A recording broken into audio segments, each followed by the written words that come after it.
new legislature here in Georgia. You don't have to look, you don't have to imagine anything else. All you have to do is see the bills they're filing these days, left, right, and center here in Atlanta, guys. Major update. Aaron Dorr here, guys. Alex Dorr with Georgia Gun Owners. We've told you guys for years that the old days of moderate Democrats, blue dog Democrats is largely over, not just here in Georgia, but across the country. These days, the left is 100% radicalized. And their goal is nothing less than to disarm every single gun owner in this country because you can't rule over an armed population. That's just the way that works. And thank God for that. So, guys, major announcement here tonight. Stand Your Ground law repeal legislation has been filed here in Atlanta. Alex, what is the bill number and who was our favorite gun grabber who was on this bill? HB 842, and it would not be a disgusting gun control bill if none other than Michelle Au was not primary on this bill.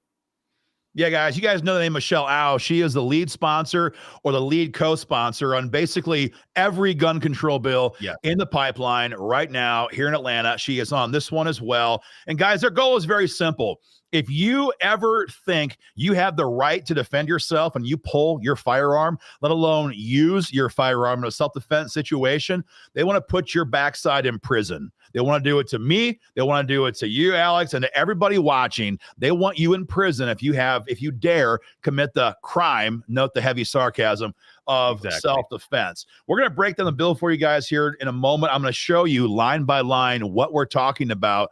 But never forget that we have Fani, depends on your perspective, Fani Willis as the head honcho, our chief law enforcement officer here in Atlanta. But there are little tyrants like this popping up all across the state and all across the country. And we're in a different time now where politics drives law enforcement, politics drives, prosecutions. They call it lawfare for a reason. And that is their goal, not just when it comes to Trump, but everybody else who stands against their agenda. Alex, we have some screenshots. If you want to pop the first one on the screen here, I'll do it actually right now. This is, that's the wrong screenshot, I think there. Alex, pop that one off. Here is what we got, guys. This is the end of the bill, but it's the first major part you have to be aware of. This repeals our current Stand Your Ground law. It says right there, they're getting rid of the whole section where you have line 126 has no duty to retreat. That section is gone. And so they're gutting that language for good. So we would now have an obligation to retreat. Alex, you shoot a lot of competitive stuff. I don't shoot as much, but not competitive, not as well as you. I'll leave it at that. I shoot a lot, but not as well as you. Get it. And I think everyone understands, if you've ever been in law enforcement or the military or shot competitively, the idea of retreating, trying to run away, going backwards with a gun in your hand is a stupid idea. It's dangerous. It's going to get you killed, but I don't want to divert too far away from this bill, but just last summer, my wife was at the grocery store. Caroline was at the grocery store when an armed robber who attempted murder of a store clerk came running across the parking lot just as she got out of her car. Thankfully, the police surrounded him before he could get too close. But in that situation, if my wife had to have stopped that man with deadly force, she'd have been in jail because she would have had a duty to try and run away on foot from this man who was coming at her. That's what the scenario is for all of us. And if we don't run, we're going to go to jail. So first things first, you lose the protection that you don't have to retreat first. And then point number 2 in the bill here is the next screenshot. This is your obligation to retreat. And this is on page 3 of the bill, that it will not, you scroll up above here on line 28 or line 25, actually, that it will not be a justifiable use of force, then scroll back down to the bottom, if you know that you could actually get away from the situation first. Now, at first blush, that sounds reasonable. If you know you could escape from a situation, then why wouldn't you? Well, it's because you never really freaking know in a use of force situation, moment by moment, when it's happening this fast, if you can get away or not. Now, who will know after the fact? Fani Willis will know when she's not busy screwing the guy who's prosecuting President Trump right now. She will certainly, I mean, clearly she is a use of force expert, and she will know that you could have retreated in her mind. And guys, that's all it takes. If she thinks you could have retreated, guess what? You're going to get indicted. And we're going to be facing felony charges, again, for the crime of self-defense. So number one, they've removed the current protection that says no requirement to retreat. Number two, they put it right in there. You shall retreat. And then number three, Alex, we have this great section right here, sarcasm included. That you're going to get civilly sued. Nothing in this code section shall preclude a person from bringing forth a civil action or from being held liable in a civil action. Well, everyone knows what that means. It means that even if you're not indicted, let's say you're in a great red county and everyone knows right from wrong and has some common sense, you're not indicted there. Well, guess what? This thug, the same guy who attacked you in the street, would then have the option to attack you again in civil court. And the old phrase here in civil court, for those who don't know this, is even if you win, you lose, because you're going to spend 50, 75, 100, maybe $250,000 in legal fees in a big, high-profile case trying to save yourself from being found guilty in civil court. And for those who don't know, civil court's threshold is 51%. If they think you're 51% likely to have committed these actions, you're screwed. What are you going to say, Alex? I was just going to say is, you made a comment. He attacks you in the street. Now he's going to attack you in court. Guess what? It's not just him. Say you had to do the unfortunate thing of taking this person's life before they could take yours. Even if it's justified, that means his family can still sue you in civil court. Oh, sure. Absolutely. They'll sue you in civil court for saying you didn't try hard enough. You may not be under criminal charges, but you could have done more to prevent. Now we have pain and suffering from the loss of the thug that tried to murder and rob or mug you or worse. And so now we have pain and suffering. So we're going to sue you in civil court for $1, $2, $3, $5, $10 million. Because the criminal code will be changed now to require that duty to retreat.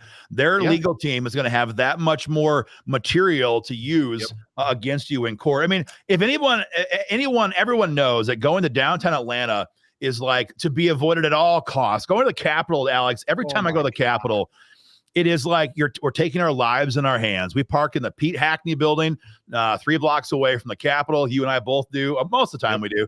And there was a murder out there. It was just a couple months ago, right? Guy was shot right in the head. There was a murder out there between the parking garage and the state Capitol building. Yeah, I mean, it's just I almost want to Uber. I almost want to Uber from the freaking parking garage to the Capitol. So I mean, everyone knows if you're in Atlanta these days, it's a crime-ridden hellhole.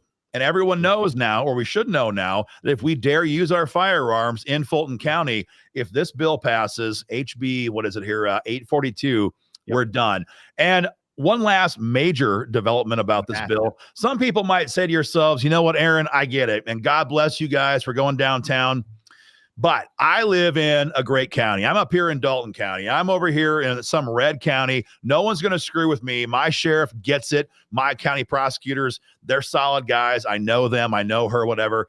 I'm okay where I live. Guys, I got bad news for you. These tyrants are not going to let this go. And that's why they've added new language to this version of repeal stand your ground law that says if your county chooses to not prosecute you, guess what? It goes to GBI. Here's a screenshot. So right there, top paragraph on the bottom of page, this is page 8. If local law enforcement declines to effect an arrest, or if the DA declines to file charges, they shall submit, not may, shall submit a report. Go down to the bottom of the next page now. All documents to GBI and to the AG to determine whether further investigation is warranted. So it won't matter anymore. What's that, Alex? That's it. You're right. And you're in Barrow County. The district attorney does not want to prosecute you. He says, no, this is justified. Under this bill, that's not the end of it.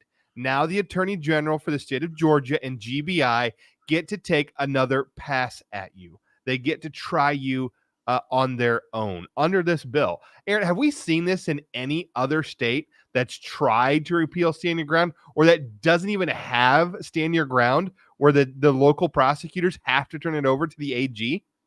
I never even seen that before. I think a couple of hyper blue states right now, like New York State, for example, has that requirement. But I have never seen in a red state where they're going to basically shred the idea of local prosecutors and local law enforcement making their decision and saying, nope, it has to go up to the GBI and to the AG. I'm not worried necessarily about Chris Carr, necessarily, current AG. The question we have to all be asking ourselves is, what happens 10 years from now? What happens down the road? Let's just be honest. Department heads in most law enforcement agencies are hyper leftist woke individuals. And so while we didn't have direct opposition from GBI during our fight for constitutional carry, let's just say they're not friendly. And so you fast forward and you add 5 years, 7 years, 10 years of time on this, and we have a new woke and improved, heavy sarcasm included, woke and improved version of GBI, or we have a new AG who is a much more woke individual, and you dare to use your firearm anywhere in Georgia, you're going to be held accountable by their new woke standards. And guys, this should scare everybody in the state, because again, it no longer matters where you live. So guys, I believe this bill can be stopped, but here's the deal.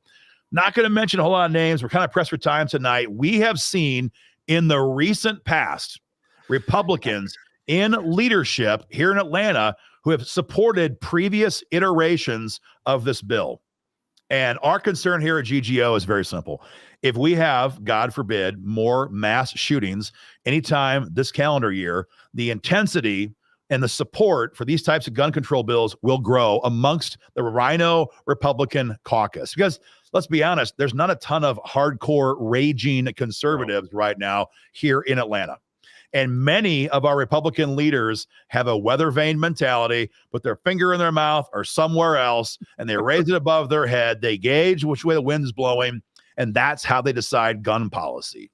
And that is a recipe for disaster. So guys, we have a link here beneath the video. Take a moment and make your voice heard. As always, we have the hard part done for you. The link goes, that email goes right to your lawmakers, goes right to their inbox.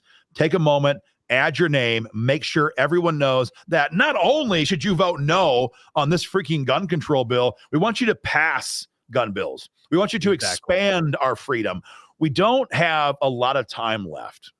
That's the way it feels to me. Maybe I'm just in a bad mood tonight, but Alex, it just seems like everywhere every day, whether it's in Atlanta or someplace else, we see Republicans caving in, we see Democrats rushing in to fill the void, and we see the media and our education systems, and the entire machine is geared up to support that freedom shredding agenda. So guys, we have to make hay while the sun shines. Hit the link, take action, and we'll keep you guys informed. Stay free.